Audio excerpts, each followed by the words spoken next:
Hello everyone, welcome to How to Solver. Today in this video, I'm gonna show you how to check for security issues with Windows Security in your laptop. Before starting the video, please subscribe to How to Solver. So, let's go. For this, you have to type on your keyboard Windows plus R.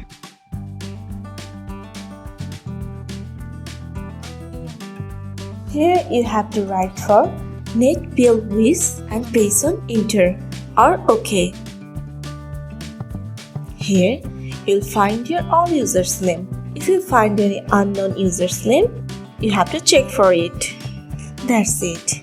So this is how you can check for security issues with Windows Security in your laptop. So guys, that's it. You can do this. I think this video is very helpful to you.